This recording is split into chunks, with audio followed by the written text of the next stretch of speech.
A lip dub is a video that combines lip singing and audio dubbing to make a music video. Lip dubs are one continuous shot with no editing, making it quite the challenge. The co-founder of Vimeo, Jake Lodwick, coined the term lip dubbing in 2006 in a video he created titled Lip Dubbing: The Endless Dream. This caught the attention of many organizations and universities. Many colleges attempted to produce lip dubs, and the very first one that went viral was produced by the digital media department at Hochschule Furtwangen University. The lip dub produced by the Today Show to the song I've Got a Feeling by the Black Eyed Peas is what initially grabbed our attention here at Heritage, and thus a tradition was born. I saw a lip dub that was shot by some college students at a university in Canada, and I showed it to a student of mine, Peyton Olson. I thought it was one of the coolest things I'd ever seen. And I said, I remember the day, I was like, Peyton, get over here, you gotta see this. This is so cool. The first lip dub we did was over Miley Cyrus's song Party in the USA. And I did it my junior year of school. And so now it was almost 4 years ago. Kind of crazy. The lip dub has been an annual tradition here at Heritage since Peyton Olson was given a second chance in filming it in 2011. Lindsay Hobson and Tyler Laswell succeeded her the following year, and this year, Oscar and Karen. Oscar and Karen are both in my first and second period, and I thought if we're going to do this, there's nobody I trust more than those two to get it done, to pull it off. My name is Oscar Zamora. I've been in Miss Beeson's program for 3 years. And I love it. I was one of the executive directors with Karen. Well, the day that Miss Beeson asked me to be executive director, I remember that day. We were all in the back room, and we were actually working on another competition that was stressful. And I just remember Miss Beeson all of a sudden just talking about the lip dub, and she said, "You guys, I think we're going to have a lip dub this year." So I just remember looking at everyone, and never would I have thought I would be one of the executive directors because it's a big role and it's a lot of responsibility. I remember whenever I was a sophomore, being in the crowd and just looking at Peyton, I'm like, I want to be in full control of this, monster project. It has a lot of responsibility and stuff like that. And I remember junior year, the same thing happened. Like, I was still in the crowd, and then I saw Lindsay and Tyler, and I was like, they're like the luckiest people on earth. And I remember last year, our junior year, Oscar and I were in chemistry class, and we were actually just playing around. We were fighting for who would be the executive director. And he kept telling me, he's like, "Nope, I'm sorry, Karen, that role is for me." And vice versa. We'd argue over who got the role. So when we both got to be executive directors, we were so happy. And it's a big honor, and I'm excited I got to do it. And it's something I'm pretty much going to remember my whole life. yeah, Karen and I think we work very well together. It feels like, we think so much alike, and she acts so much like me. So, she was like my right-hand woman. When I found out that I was going to be working on the lip dub with him, I was really glad because I knew that with him alongside, we could get anything accomplished. We could pretty much handle any situation that came our way. Choosing the right songs for a lip dub is a very delicate matter at Heritage. As much as we would love to choose songs that were popular amongst everyone, it was just not going to be possible. The teacher who was in charge of that class, she came up to me and she asked me, "What are your song choices?" I told her, "Take a Walk" by Passion Pit. And she nodded agreeingly. She accepted that song. She liked it. And then she asked me what the other song was, so I told her it's Taylor Swift, her song 22. And the teacher just looked at me. She just, like a look of disbelief. She looked at me and she shook her head, and then she walked away. I think that was the most stressful part about the lip dub. I think that is, yeah, it was horrible. Our first choice was Black Eyed Peas, any of the Black Eyed Peas song. I think it was Pump It. We really liked it, and then we found out that it had some cuss words, and we couldn't use that. Miss Dean wanted a copy of the lyrics. She wanted to know what the song meant. So it had we had to really be careful with the lyrics. I couldn't make everybody happy, so I just chose "Take a Walk" and "Passion Pit." I think "Take a Walk" was Sam McCormick's idea, and then take 22 by Taylor Swift was Josh Qualls' idea. So I kind of liked the 22 just because it had a pumped up, beat. It was good for the lip dub, a good atmosphere song for it. And "Take a Walk" was an easy song to lip sing, and I know that at the beginning of the year a lot of people actually knew the song, so I think those two songs were perfect. You what went into the planning, I guess, after the song choice? What came next? The song choice, then we chose directors.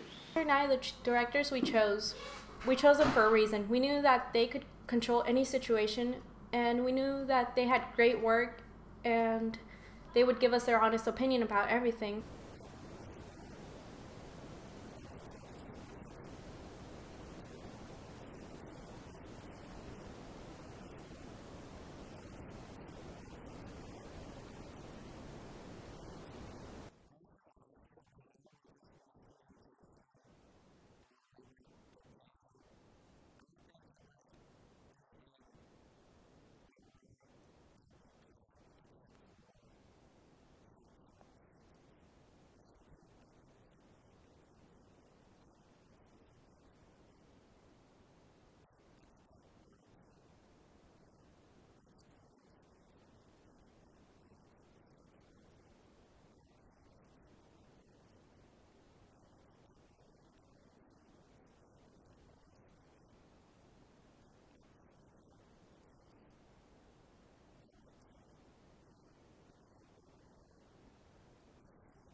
My cameraman, my best friend, he did a great job. But he wasn't really supposed to be our cameraman. Our first cameraman was supposed to be Sam Stevenson, but something happened to where we had to switch cameras, and Santiago knew how to do the camera. He knew the camera more. I'm Santiago Loyola. I've been in Ms. Beeson's. This is actually only my second year I've been in Ms. Beeson's class, and I was the videographer for the lip dub, which I could say it's one of the best feelings to watch the lip dub and know that I was the one behind the camera that actually did it, and it looks amazing. And it was just a great feeling. At first, when we were talking about the lip dub at the very beginning, I said, I call cameraman, and then, Karen and Oscar, they're like, sorry, man. We already picked Sam. I'm like, oh. And I was gonna stick to being a director, and I was like, okay. And I would let them borrow my camera because we wanted to use it for to video the lip dub. And when we watched Sam's video, there's problems with lighting and focus. He didn't really know how to use my camera, so we switched maybe the week before the lip dub. We switched. I was cameraman. I had to learn the route, and so it was really time sensitive for me. Okay, so the route. While we were doing the route, Miss Beeson told us that every a lip dub looks a lot better whenever there's a storyline. For the storyline, we try to pick the best place to do it, and so we ended up over there next to the CC1 building. And then I guess we just started from there. We just started walking around the school, and we wanted to end at the football field, so we knew where to start and then where to end, and from there we just walked and timed the route. But then we went through a problem where we couldn't even go half. We only got halfway to where we wanted to end, so we added that 22. It was a conflict. What was that conflict? We weren't able to go to the stadium to end the lip dub. So the route had to be changed? The route had to be changed. How long before the actual filming day was that the route was to be changed? What, a week? A week? I think a week, and then we had to change the route. What did that entail? Like, did they have to redo the timing on the songs or what? Like, They didn't what really have to problems did that redo cause? the timings on the songs until Taylor Swift. Instead of going out past the gym and then outside and going towards the stadium, we're we had to basically just go around the gym and then go back inside the front of the doors and end up inside the actual gymnasium. What went into choosing the people that were actually going to be the talent in the video? Okay, so our plan was to try to get as many people to audition as possible, and from there, we wanted we wanted lots of people to audition, and we wanted to pick the best. We didn't care if they were popular. We didn't care if they were nerds. Like, we were gonna pick out the people that knew how to like dance, knew how to have fun, be like really enthusiastic, and just have like I guess a character in their personality. You know, that's what I really wanted in us singers. I think that the singers are everything in the lip dub. Our goal this year was to get a lot of singers. So we thought, why not just go to every advisory and get people to join? So that way we would have a lot of auditions and we could pretty much choose the best singers. The singers, the lead singers you guys cast, were spectacular. They were spot on. You cast really good lead singers this year. The singers cast in this year's Lip Dub were unlike any in the years past. Aside from doing a phenomenal job at really bringing the excitement we needed to the video, they were also there to help us with the pre-production process. So our singers this year were just amazing. They helped us out with posters, streamers, just all the decorations, which is really, really good. This was actually the first year that singers actually participated in, decorations and production.